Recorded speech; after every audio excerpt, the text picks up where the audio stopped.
Problem number 8 है। Statement इसका दिया हुआ है, in a correspondence of two triangles if three sides of a one triangle are congruent to the corresponding three sides of the other the two triangles are congruent. दो triangle हैं ये ए B C और D E F में। इसमें given है कि तीनों साइडें कॉन्ग्रुएंट है, यानी ए बी बराबर है डी ई के, बी सी बराबर है ई एफ के और ए सी बराबर है डी एफ के। ये हमें गिवन है। प्रूफ क्या करना है? प्रूफ करना है हमने कि triangle A B C congruent है ट्रायंगल डी ई एफ के। ये हमने प्रूफ करना है। अब आ जाइए कंस्ट्रक्शन की तरफ, यानी इसमें हमने क्या तब्दीली करनी है। टेक अ पॉइंट जी, हमने एक जी पॉइंट ले लिया अपोजिट टू डी के अपोजिट हमने एक पॉइंट दे दिया पॉइंट जी, और फिर जी को हमने ई और एफ से मिला दिया, तो ये एक नई ट्रायंगल बन गई। Other side of E F such that angle F E G, ये एंगल बराबर है एंगल बी के। ये हम पहले से इसलिए दे रहे हैं कि हमने पहले इन दोनों ट्रायंगल को कॉन्ग्रुएंट प्रूफ करना है ताकि हमें रिलेशन पहले से पता चल जाए। उसके बाद हमने कहा कि ई जी बराबर है बी ए यानी ए बी के, यानी ये साइड हमने इसके बराबर, यानी एक एंगल और एक साइड हमने पहले ही कंस्ट्रक्शन में ले ली।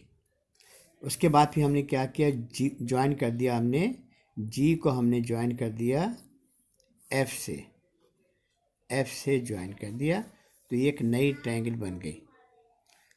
ठीक, अब हम आते हैं प्रूफ की तरफ, है ना। अच्छा बेटा, अब ये प्रूफ की तरफ आ जाइए। स्टेटमेंट और रीज़न।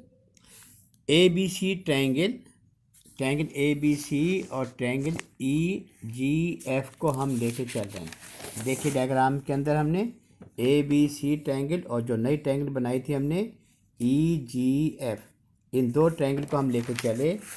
अब इन दो ट्रायंगल के अंदर बी सी कॉन्ग्रुएंट है E F, B C congruent है ई एफ, ये हमें गिवन है, गिवन से ले लिया हमने। एंगल बी कॉन्ग्रुएंट है एंगल जी ई एफ, ये हमने कंस्ट्रक्शन से ले लिया, पीछे हमने लिखा हुआ है। बी ए कॉन्ग्रुएंट है जी ई के, ये भी हमने कंस्ट्रक्शन से ले लिया। तो साइड एंगल साइड पोस्टुलेट के मुताबिक triangle A B C congruent है ट्रायंगल जी ई एफ के। ये कैसे प्रूफ हो गया? साइड एंगल साइड के पोस्टुलेट से, चूँकि हमने दो साइडें और एक एंगल कॉन्ग्रुएंट प्रूफ कर दिया दोनों ट्रायंगल में। जब ये ट्रायंगल कॉन्ग्रुएंट हो गई तो अब हमें जो चीज़ें आगे रिक्वायर्ड हैं वो हमने ले ली। कौन सी? एक तो हमें साइड चाहिए, यानी ए सी कॉन्ग्रुएंट जी ई के, एक तो हमने ये ले लिया, और एक हमने angle A congruent angle G ले लिया। इनका रीज़न क्या बना? क्योंकि हम ऊपर by the congruent of two triangle, चूँकि हमने दो ट्रायंगल ऊपर कॉन्ग्रुएंट प्रूफ कर चुके हैं। जब दो ट्रायंगल कॉन्ग्रुएंट प्रूफ कर दी जाती हैं तो उनकी रिमेनिंग साइड रिमेनिंग एंगल सब बराबर होती है। अब इसका मतलब ये हुआ कि एंगल ए बराबर है एंगल जी के और ए सी बराबर है, ये हमने ले लिया चूँकि हमने ट्रायंगल प्रूफ कर दिए। लेकिन ए सी कॉन्ग्रुएंट डी एफ के ये हमें गिवन था। तो अब आप देखिए, ऊपर हमने लिखा था कि ए सी बराबर है जी ई के, और यहाँ हम कह रहे हैं ए सी बराबर है डी एफ के।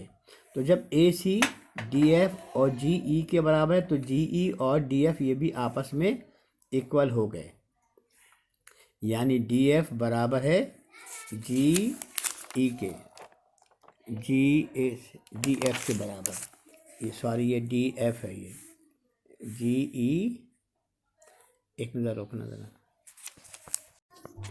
अच्छा बेटा, ये तो था हमने लिखा था ए सी कॉन्ग्रुएंट, ये मैंने पहले जी ई लिखा था, एक्चुअली ये जी एफ है। जब दो ट्रायंगल हमने कॉन्ग्रुएंट प्रूफ कर दी तो अपनी वो चीज़ें जो हमें आगे रिक्वायर्ड है वो हमने ले ली।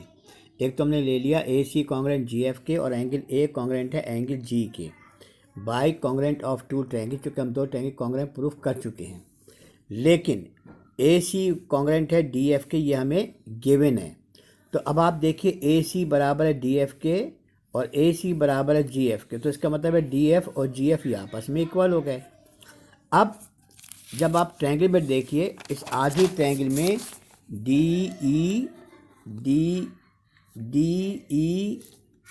डी एफ जी में देखिए, अभी हमने प्रूफ किया है कि डी एफ बराबर है जी एफ के। इसका मतलब ये हुआ कि एंगल वन बराबर है एंगल वन बराबर है एंगल 3 के। ये 4 एंगल थे, ये 1 2 3 4।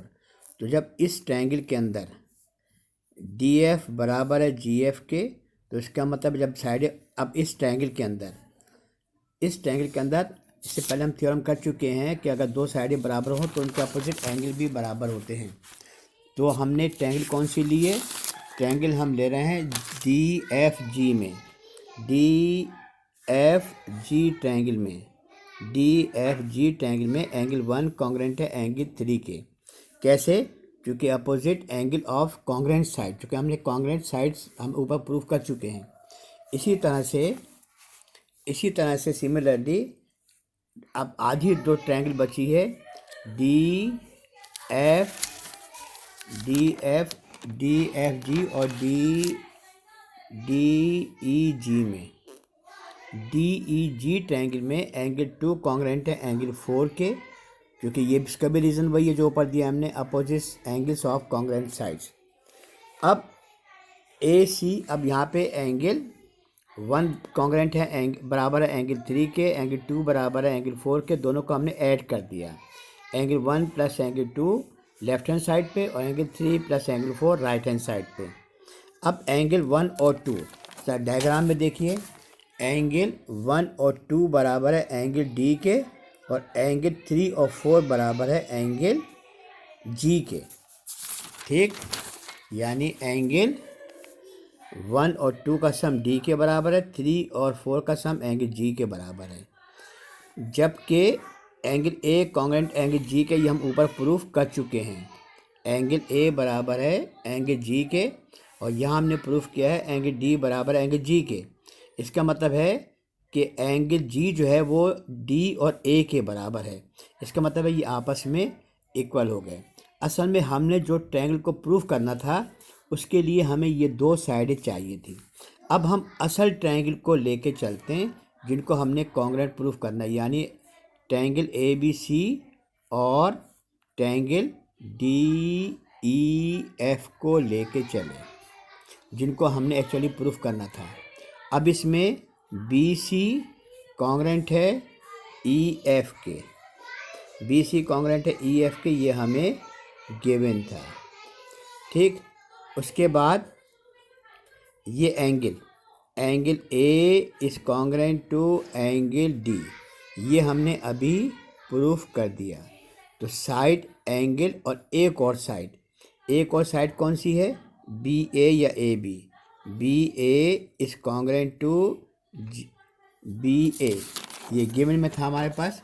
एंगल ए बी कॉन्ग्रेंट है डी ई के, एंगल ए बी एंगल तो साइड ए बी बराबर है कॉन्ग्रेंट है साइड डी ई के, ये भी हमें गिवन था। ठीक,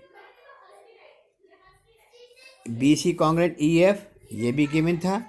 angle A congruent angle D हमने ऊपर प्रूफ कर दिया था और ए बी कॉन्ग्रेंट है डी ई के, ये भी हमें गिवन था।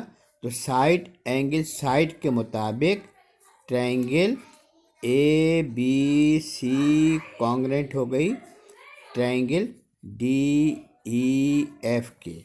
रीज़न क्या बना इसका? बाई एस ए एस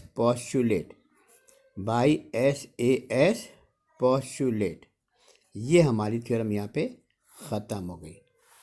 ठीक, कोई बात समझ में ना आए तो मुझसे पूछ लीजिएगा।